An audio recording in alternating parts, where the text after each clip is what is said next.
Welcome back to the Bullpen Mafia.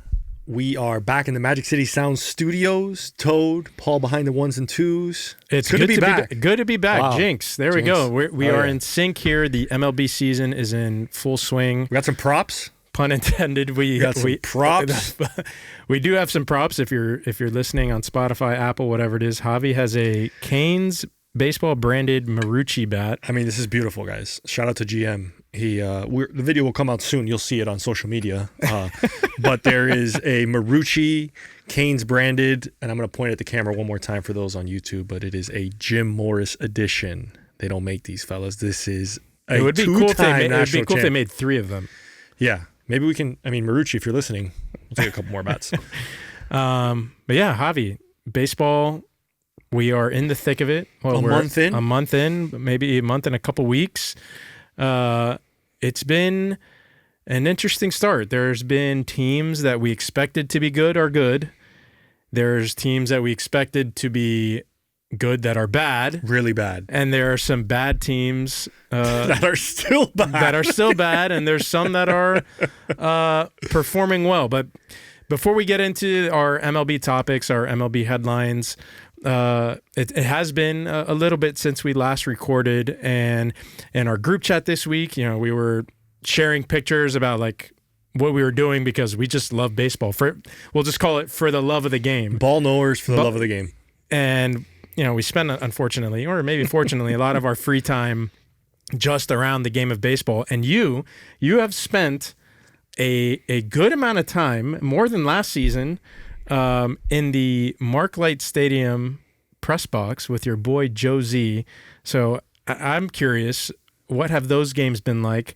How's Joe Z been with his Phillies being absolutely horrible? It's been fun. I will say I'm very fortunate. I think I'll speak for both of us. We're very fortunate that baseball touches our lives in a lot of different ways, right? So we're able to spend a lot of time around the game, not just doing this podcast. But I have broadcasted quite a few more games this year on ACC Network, ESPN Plus, primarily Miami Hurricanes, obviously. But it's been a lot of fun. It's for me, it's a way to stay close to the game. It's also flexing a different muscle. When we're doing this, it's recorded. We're able to edit and cut. When we're live on the air, we're live on the air, baby. Bullets are flying. It's the real McCoys. And I get to work with Joe Z, who's obviously a Miami legend, good friend of ours. You were up in the booth a couple weeks ago. You were up there once the game finished, and we all chatted about, baseball stuff like we normally tend to find ourselves talking about. But I'm extremely fortunate. I love it. I wish I could do more of it. I'm going to make some calls. We need, it's kind of like the same issue with the Marlins. We just got too many Canes color guys. Yeah. I need some consistency. Yeah. We should do a Mafia cast, honestly. ACC Network, if you're listening, we're down to do some zero Mafia play-by-play experience, but I'm willing to do it. The great part about baseball is, and I've picked this up from Joe Z, right? Like, he does play-by-play, but when you're on TV, it's not like radio. Radio, you need to paint the picture, and you love Major League Baseball radio. You listen to Sirius MLB radio all the time. Yeah, I'm kind of a sicko when it comes to listening to stuff in the car. It's either dead silent or it's on Sirius XM MLB Network radio. So with TV, what I've learned and what I've seen the good ones do, and I've done some games with Kyle Seeloff, our good buddy too, and they don't necessarily have to be explaining everything, so there's more room for conversation. So if you get along well with the person you're broadcasting with, it's awesome. It's a conversation. It's like what you and I do. So why can't we do it? Well, it's out of my hands. I think we can. This can reach enough people that maybe there's make a pilot. James Nabel, hello. We could do a little pilot, James. Scott Van Pelt, hello. Paul would be happy to produce. Magic City could be get him in the truck. But yeah, it's fun, man. I'm extremely fortunate. I think the coolest part for me and why I love doing it is to go talk. We were talking off air, going to talk to the coaches of the opposing teams where, obviously it's a weekend series. It's the only game in town in terms of we're producing it. It's not like there's a home broadcast and an away broadcast. So I learned this from Kyle. We're broadcasting for both clubs, which is really important. You have to learn the players' names. I really find that a cool part of the gig is I don't see California Bears play all the time, ever really, for that matter. But for that weekend series, I have to make believe like it is the most important thing because their families are listening. I'm sure their grandma and grandpa it's really important to them. So that's a great perspective. That's not something you Actually, you know where I learned this? I actually got called out my first year doing it in 2018. Miami was playing Georgia Tech, and the closer for Georgia Tech gave up a home run in the bottom of the 8th inning, okay? And I don't know, I don't remember what I said, but the next day I was so this was on a Saturday. On Sunday, I was broadcasting again, and on my way up to the booth, his dad approached me and said, "Hey, what did you say yesterday about my son? My father back home said that you said something." And I was like, "I don't remember." And from that moment, I realized I'm like, I got to not be more careful, but think about what I'm saying just because folks are listening and it's important to them too. Well, what did you say? I don't remember. I said like about the closer? I think what I said was it was a bad curveball. He threw like a hanging break, and it was a hanging breaking ball. I felt like, okay. But it was one of those things like, what did I say? And I thought, maybe there is a responsibility. It's not like you have a home and away where you can be a homer. It's, be a little more measured. And okay. Sounds like an overly sensitive parent. We've all been there, but ball went far. But these Canes games that you've been calling, the baseball team itself, there's been a drastic. Okay, we got to be careful with what we're saying, right? Maybe not drastic, but there's been a significant change in the confidence of the team, how they've been playing. They've been playing smarter baseball, I think. There was a lot of mistakes earlier in the season. They were committing a fair share amount of errors early in the season. What's been the turning point for JD's squad? They seem to be hitting their stride in the right moment here near the tail end of the ACC season. And they were able to take 2 of 3 from a Cal team that's not too bad. Yeah. Right? It's crazy to think, first of all, last week they traveled to San Francisco to play Stanford. Yeah. Cal traveled to Coral Gables this week. But yes, to your point, they're playing a better brand of baseball. The ACC is really good. I think top to bottom, probably the second best conference in all of college baseball. They're playing cleaner baseball. They're pitching better, which I think is the big thing, right? They've kind of found their stride on the weekend with, their rotation, which has been the big lift. They're not hitting like they did at the beginning of the season, but that was to be expected. Again, the conference is... Yeah, they're not playing Lehigh and no disrespect to those ball clubs, but the competition got a little bit better. Yes. And you're not going to score 15 runs a game. But they do have arguably their 3 toughest series coming up. They have North Carolina State in Raleigh this weekend, and they go to Louisville. Then they have a big matchup in Tallahassee, which... With the poor Seminoles. The Seminoles are struggling a little bit, but that series will be huge because the top 4 teams in the ACC get a bye in the tournament. And you think, this is, again, prevailing wisdom says that if you're top 4 in the ACC, you probably host. So that's going to be a huge series in Tallahassee. Yeah, FSU skidding a little bit ever since the injury to their star first baseman. Miles Bailey. Again, I think we spoke about it last episode. Pretty grotesque injury, something that you very rarely see on a baseball diamond. I think FSU is still kind of catching their breath a little bit from that happening. They were riding high when the injury happened. They were cruising through the ACC schedule, and the wind has seemingly come out of their sails. Unfortunately, they got swept over the weekend in Stanford. Some really tough games to swallow. Maybe that'll be our first Mafia cast, a little Seminoles Canes. Okay, that's not a bad idea. I could be on board on that. We could dress up. Then the loser of the series has to wear the other team's colors. Wear UM stuff all the time. That's like, okay. I think I have a little more at risk there. Yeah, send GM and JD a photo of you in FSU gear, especially after they send us a box of... I don't know if I'd be allowed back at Mark Light for a while. But college baseball's in full swing.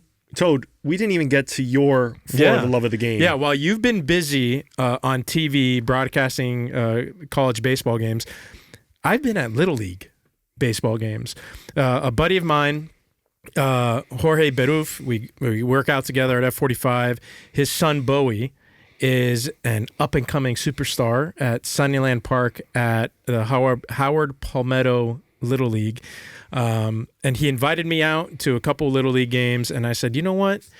I'm never going to turn down an invitation to a baseball game. For the love of the game, baby. For the love of the game. So I go out to Howard Palmetto. I go to Suniland Park in Pinecrest, and these kids are absolutely incredible. The athleticism, and these are like 7 to 9 years old. The athleticism and just the like the baseball smarts. Yeah. Like I know the broadcasting term is like the high baseball IQ, right? Watching a lot of baseball. Yeah.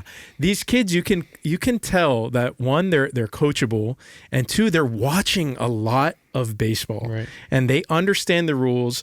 One of the first things you learn as a kid growing up playing baseball is to, number one, be aware of your surroundings. Like when the ball comes to you, know where to go with the ball.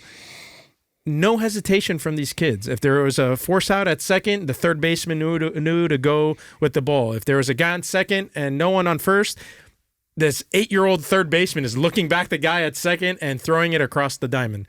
But one thing that really caught my attention, like just sitting amongst the parents, is they were quick to mention, like, yeah, Little League baseball is fun, but the biggest issue we have with it is that it's expensive. The gear, the gloves. Now you got the oven mitts, the sliding gloves, the bats, like in your hand. You name it. Gear in Little League sports is getting expensive, and I think it's a testament to the brands, right? The quality is improving, and baseball is more having a moment. It's having a moment. It's more popular than ever. And you know what I told the parents? I'm like, you got to stop going straight to Dick's. You got to stop buying brand new right off the shelf. You have to check out sidelineswap.com. We did our own research. You and I are always in the market for new gloves. We play softball. Sidelineswap.com is the perfect place for parents to find used gloves, used bats, used helmets. You name it, sidelineswap.com has everything at affordable prices for parents. And the best part, we were talking about this before, the gloves are already broken in. The hardest part of getting a new glove is breaking it in. How many times do you think in my career I wish I had a broken in glove where I could just put it on my hand? What does that even look like? It's a week or two, a month before the season starts. And you're never really comfortable. That's the problem. It's sometimes, with new leather, especially as a kid, like you're just messing with it. You're putting oil, putting it in the oven under your bed. It takes forever. Sideline Swap, you have the ability to get a glove delivered straight to your house that's been lightly used. Lightly used. So not only is it lightly used, it's a fair price, it's protected by sidelineswap.com. Yeah. So if you get a glove, batting gloves, the sliding mitt, whatever it is, and you're dissatisfied with the value of what was advertised, you get your money back. Sideline Swap. Toad, there is, we've said it so many times, baseball's having a moment. The gear is also having, baseball gear is so cool, dude. I wish I played in an era where the sliding mitts, the cool shorts, everyone has the cool sunglasses on. Like the coolest thing in our era is just wearing your hat sideways. Yeah, now forget it. You're like you're the dorkiest kid on the team if you got. If you don't have pit vipers, get off of my field. Everybody go check out Sideline Swap. That is good market research by you, Toad. Hey, front lines, baby. You know what? I got a kid on the way, so we don't know if we're having a boy or a girl, but they have softball gloves too. Yeah, they do. They really have everything. Right. Everything. Sidelineswap.com. Look, you know me. I collect cards, so I'm on eBay a lot. So when I was in the market for a new glove for our softball team, I did some digging, and sidelineswap.com. Bingo. All right, let's transition here. We've talked college baseball. We've surprisingly talked Little League. And also, shout out to Howard Palmetto and Suniland. Shout out to the coaches. That's the real MVPs, the dads. It's really impressive. And we talk about for the love of the game, geez. We got lucky in our careers growing up, and I shouldn't say careers, but growing up having really great coaches. You had a career. I had a flash in the pan. But coaching your kids, and even if they're not your kids, coaching in general is awesome. Sacrificing, man. It's a huge commitment. Guess what? Even more than the parents? The umpires. Shout out to the umpires. Most of the time, those kids are unpaid. Yeah, you're absolutely adults. Right. ABS is not going to get those umpires. They may get these on TV right now, but it won't get those. Yeah. But let's talk big leagues. Let's talk Marlins. We are South Florida's favorite baseball podcast. The Marlins have had a tumultuous, start to the season. I think that would be fair to say. The Fish, as we're talking right now, they're 2 games under 500.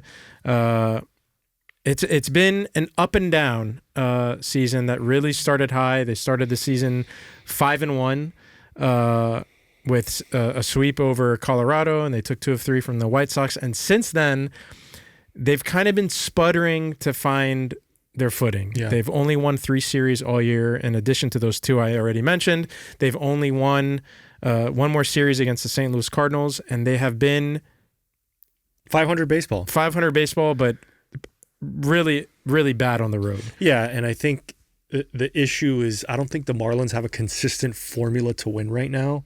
I think when the hitting has shown up, the pitching has let them down. When the pitching has pitched well, they haven't hit. And I think there's just been a lot of question marks around, does the current staff, does the staff upstairs know, hey, what's the best? I mean, just think about our group chats. How often are we questioning pitching decisions? Are we questioning lineup decisions? Are we questioning why are we taking Max Meyer out after 60 plus pitches? Like, there's so many things that, again, the brain of a baseball fan, we're probably baseball junkies more so than others, and we love our Marlins, but at the same time, we kind of expect more out of them, I think. I think that's fair to say at this point. That's exactly right. I think the way the season ended last season on such a high, and especially now with how weak the NL East is, and we're going to get into that in a little bit, it feels like the Marlins are leaving a lot on the table right now. A lot of meat on the bone. Yeah. Our good buddy Josh Appel in one of our group chats loves to say, we're going to remember this loss in September. Yeah. It's usually a joke. He's saying that in jest with a heavy sarcasm, but I'm starting to believe it. I'm starting to say it myself. Yeah, because we know what this Marlins team is capable of.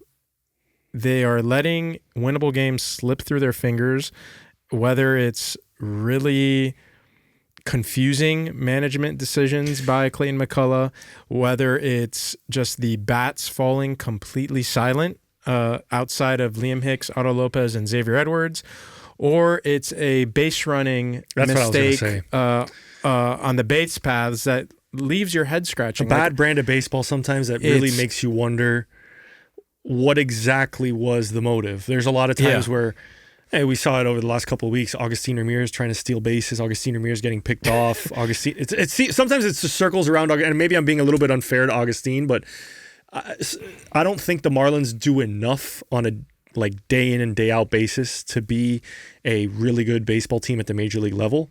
And to your point, the NL East is bad. It's really bad. It's really bad. The Atlanta Braves are taking advantage right now. They're, I think, 9 or 8 games over 500 already.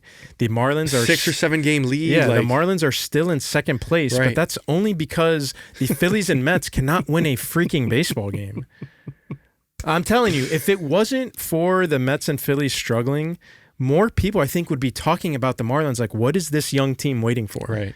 Right. Like, as a Marlins fan, like, the people we talk to, it's like, okay, you were pretty good last year. When is that going to take shape this season? And again, I know it's kind of quote-unquote early, but we are losing ground to teams in the NL Central, in the NL East, where they can be in the wild card hunt now. Right. Like, are we going to be in tail end of July and August and be like, whoa, I wish we would have won that game in San Francisco when Max Meyer was mowing down the Giants and we suddenly took him out, and Calvin Fauché, Nardi gave up 6 runs in a span of 6 minutes. Yeah, it's hard, and I think you can easily fall into the trap that it's early in the baseball season. You could say that until the All-Star break. That's right? exhausting, man. Like, you could say it until there's 80 games left on the schedule, because again, it's a long season, and it's easy to put that crutch up for this team. But again, I think from where I sit, it's just expectations. I just expect more from a team that I thought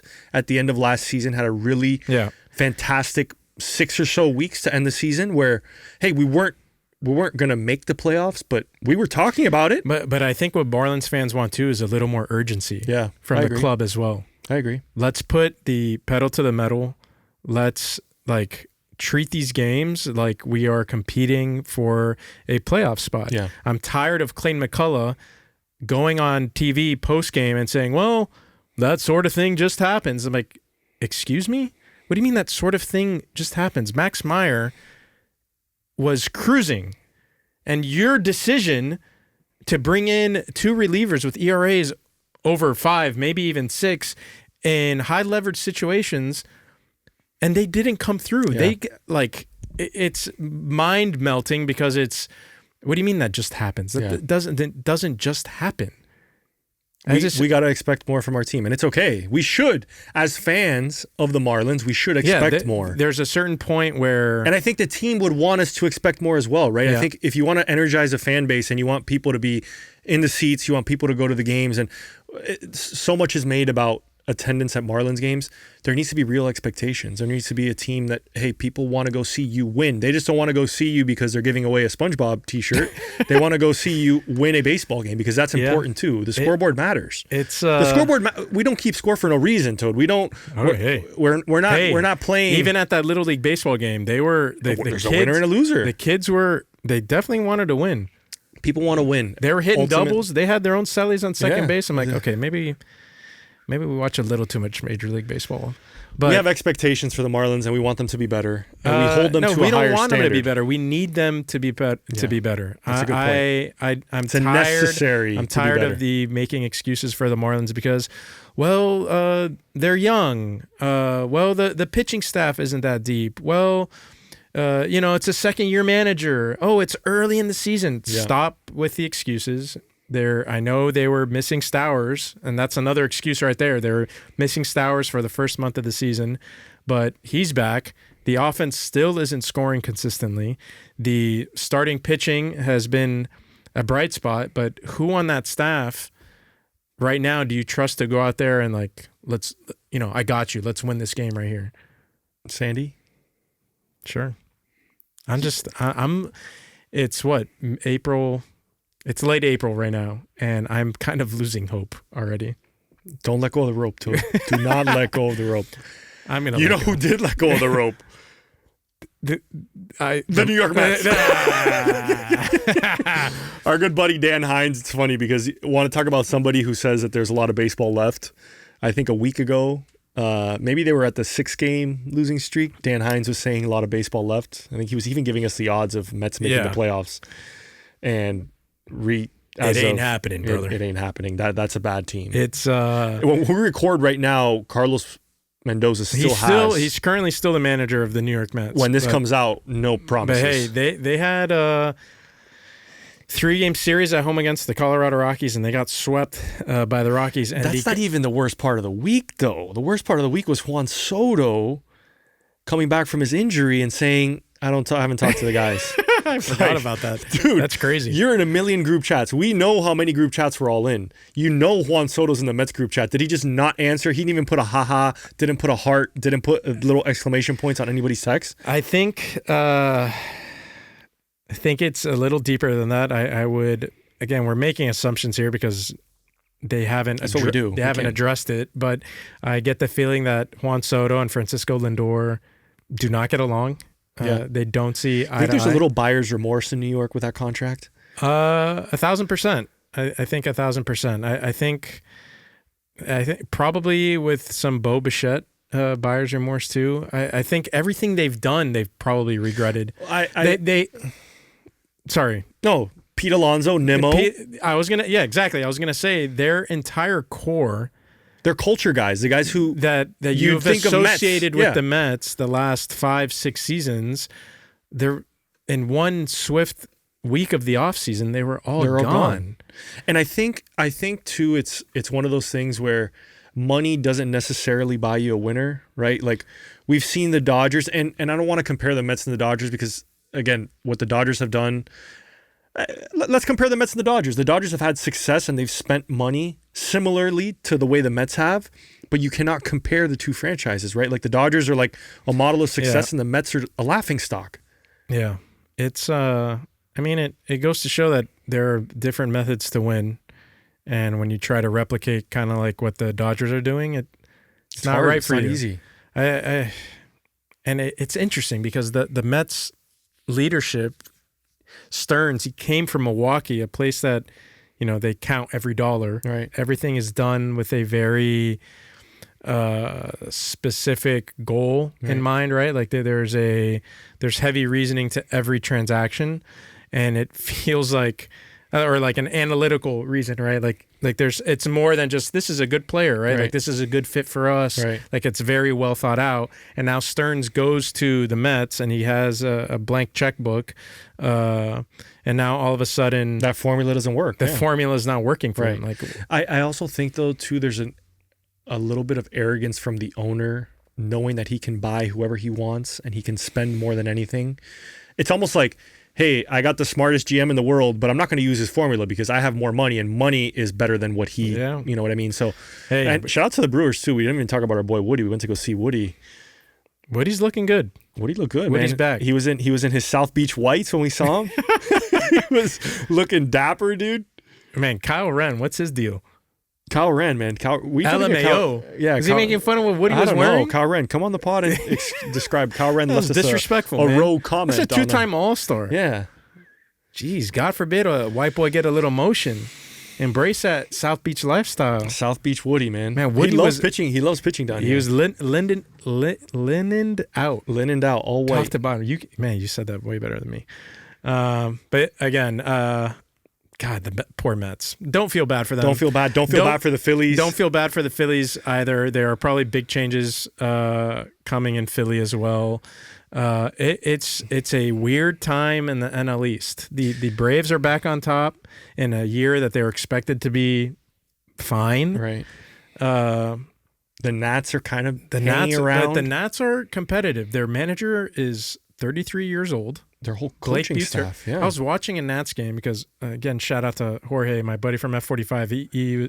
He's a Miami Cuban guy, but born and raised in D.C., so he's a huge Nats fan.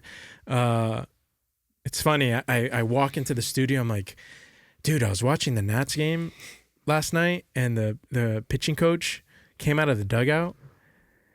I was like, is that guy like 21 years old? Yeah. He's like, dude, I had the same thought. I'm like, is everyone they hire just like I think they just fresh out of college? They went totally against the grain in terms of hiring. They thought we've done things a certain way for a really long time. We might as well try something completely different. They haven't had much success since winning the World Series. And, to their credit, it seems to be working. We'll see over the long MLB season, right? A long way to go. It's a long way to go, but the best part about baseball is you play every day, so you get a chance to be angry every single night. There you go. Speaking of angry, our friends in Boston, we can do a little fair or foul segment right here, Toad. We haven't done this in a long time. A long time.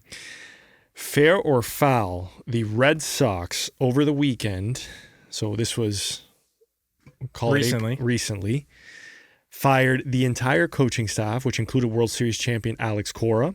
It included, which I didn't realize, I knew he was on this, I didn't realize he was part of the firing until the photo. Jason Varitek also got canned. So a lot of heat in Boston. Craig Breslow was brought in from the Cubs organization. John Henry hired him, brought him over to Boston. It has not exactly been smooth sailing. They had the Rafael Devers sort of incident. He gets moved to San Francisco. Alex Bregman doesn't get re-signed. It was one of those things where Alex Cora really wanted Bregman. Seemed like they called Bregman's bluff, and Bregman said, okay, I'm out of here. And the Cubs are in first place. Yeah. So Alex Cora out was huge seismic news in sort of the AL East for, again, a World Series champion, someone who kind of embodied the Red Sox. I mean, I don't know about you, Toad. For me, I thought it was a panicked move. I didn't think that was necessarily... the Red Sox were floundering. Okay. Situation was bad. Right. So you go first. Fair or foul, Red Sox firing Alex Cora? Foul. Okay. It is definitely foul because it seems like it came from a place of personal pettiness from Craig Breslow. Paul's nodding his head over there. He's a Red Sox fan. And, excuse me, sorry, I lost my train of thought. No, it's petty. A place of personal vendetta between Red Sox leadership and Alex Cora. They very clearly did not see eye to eye.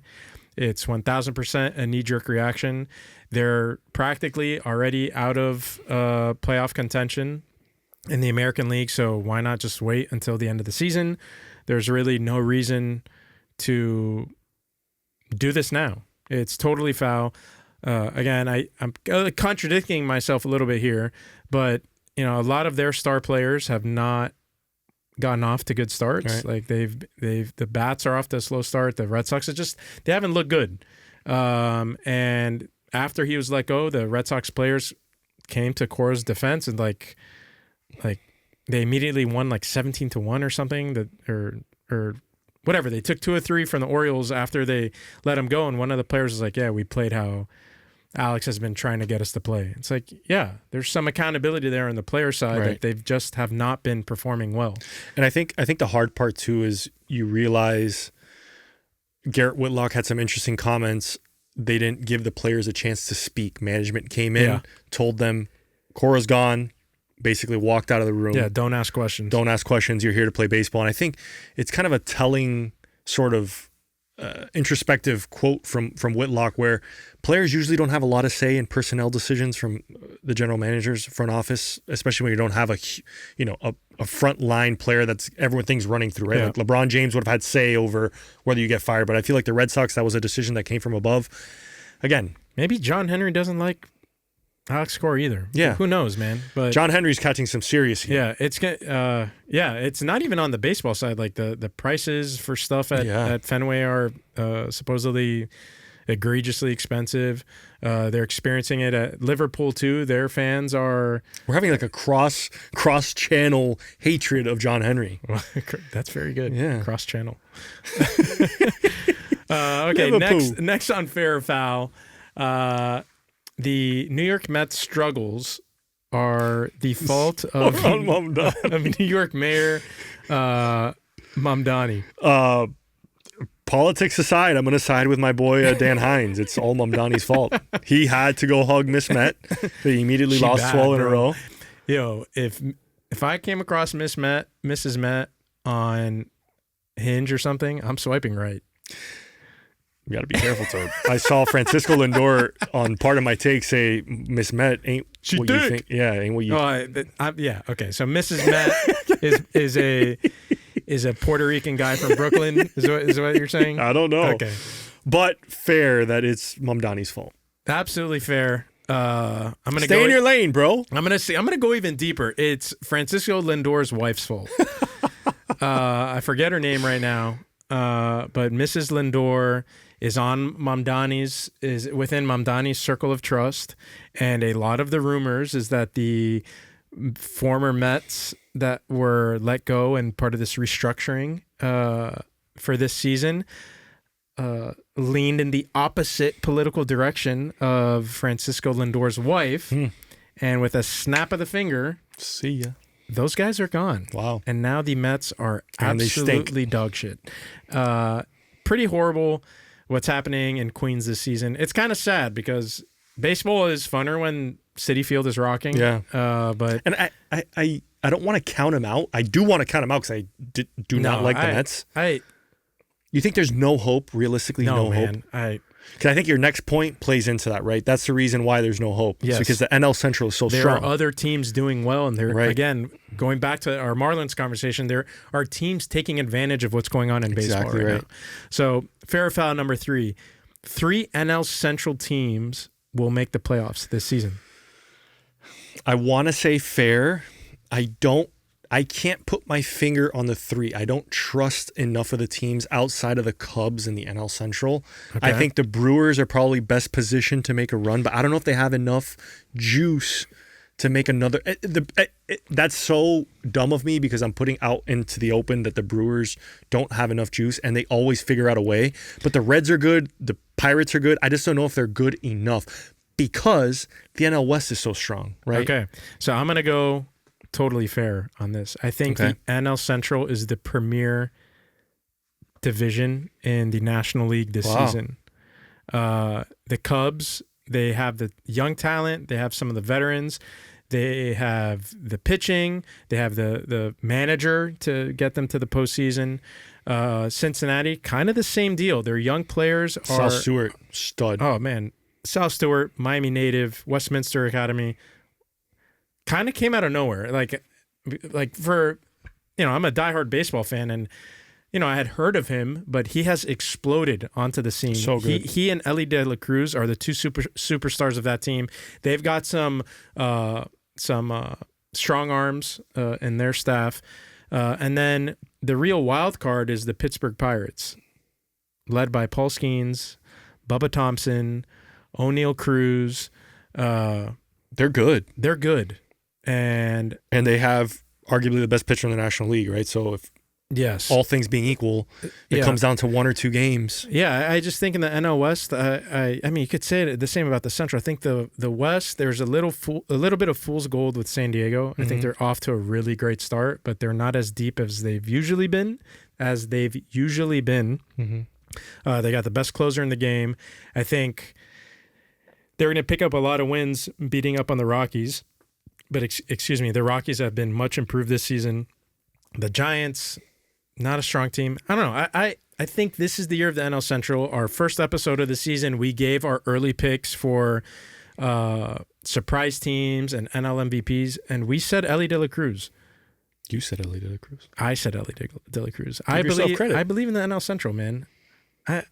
Let's have an interesting season. I'm tired of the same teams. Yeah, I don't want to see Dodgers, Padres for the 100th time in the last 3 years. What happens with the NL Central is they all beat up on each other, right? But the same thing is going to happen in the West. Yeah, and then every but time there's they play, there's no Rockies in the West. That's the problem. That's what I'm saying. Who in the NL Rockies? Central is the kind of the doormat?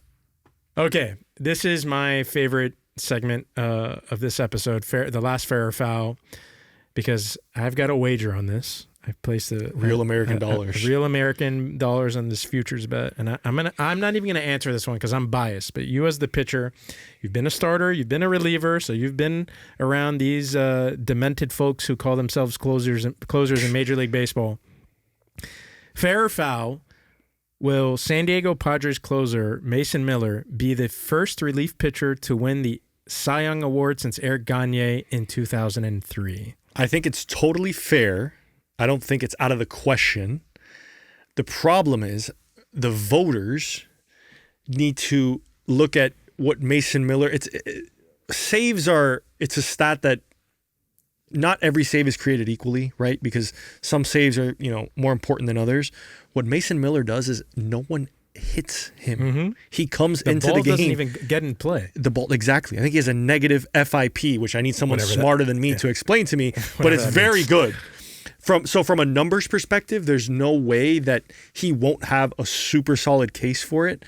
The problem is, if Paul Skeens puts up another year like he does, and you're comparing a Paul Skeens to a Mason Miller, where Mason Miller's probably on the high end throwing 65 or 70 innings, are you going to compare it with the starter's workload, right? Which is probably closer to 180 to 200 innings. So, in my opinion, yes, it is totally fair. So here's an interesting question. Can Paul Skeens win the MVP and not win the Cy Young, and Mason Miller wins the Cy Young?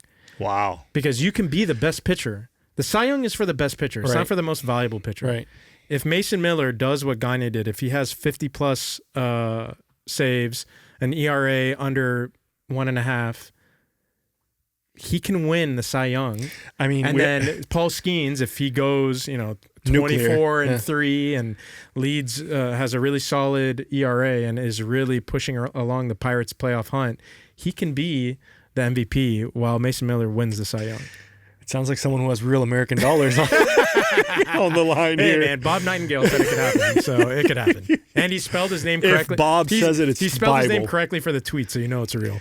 That's obviously something to watch. Look, there's so many cool storylines. It's great. It's a fascinating start to the season. There are 1 month in, and we don't know what's going to happen. Yeah. I mean, there's one certain thing that looks like it's going to happen. The Dodgers are going to win the NL West. We didn't touch on the American League at all today. That can be the next episode. It seems like the Dodgers are going to run away with the NL West again, and of course the Marlins, after dropping 2 or 3 in San Francisco, get to face the Marlins get to face Yamamoto, Ohtani, and then Tyler Glasnow. No big deal. How's that offense? Jacob Marcy, wake up, buddy. Look, I will say the Marlins were the beneficiaries of a softer opening month schedule. We haven't really seen a whole lot of the Braves. Haven't seen a whole lot of our divisional foes. They'll be playing the Phillies. It would have for been the first nice time. to catch those guys when they're all down, right? Maybe catch the Phillies when they're down. They're catch going the Mets to. when The they're Phillies are coming to Miami. The Marlins have a really long. down. Marlins have a chance to get fat. When have we said that about the National League East? The Marlins have a chance to get fat off the other teams in the NL East. Who do they got? It's Philly. Oh, Baltimore. And Baltimore's kind of skidding off to a below average start too. So 12 games against 3 teams that are struggling. I put struggling in quotes because the Nationals are doing better than you would think, but you know they're not that talented. But 12 winnable games. 12 winnable games. If the Miami Marlins do not go better than 7-5, 8-4, ooh, if they don't go 8-4 or better in those 12 games, you can wrap up the 2026 season. You heard it here first. Yeah. The Miami Marlins need to win 8 out of 12 games in their next homestand to stay in the playoff hunt. If not, the season is over. Nothing else needs to be said, fellas. That's it, man. That's a wrap. Hey, you want to hold them accountable, and we want. I love that. We want an exciting team with expectations. The fan base. If Clayton McCullough's not going to do it, I'll do it. Toad will hold the team accountable. But yeah, That was fun. this is a great episode. We're going to be recording these episodes more frequently as this season chugs along. Just bear with us. Javi's going to be a first-time father, and he's got a very pregnant wife at home who he's taking care of. So we appreciate everyone who's tuning into the Bullpen Mafia, whether that's on YouTube, Spotify, on Instagram. We love engaging with the listeners and fans on Instagram. Give us 5 stars. Subscribe. Tell a friend. Yeah, join the referral program, the Bullpen Mafia. Watch baseball. Baseball's having a moment. We are very lucky to have this platform and talk about the sport. We love it, obviously. But remember, subscribe, follow, share, all the above, whatever platform you watch us on. Thank you guys. Engage with us. Let us know what you guys want to hear about. Next time we're going to talk about the American League. We didn't talk about the American League at all. Bullpen Mafia out.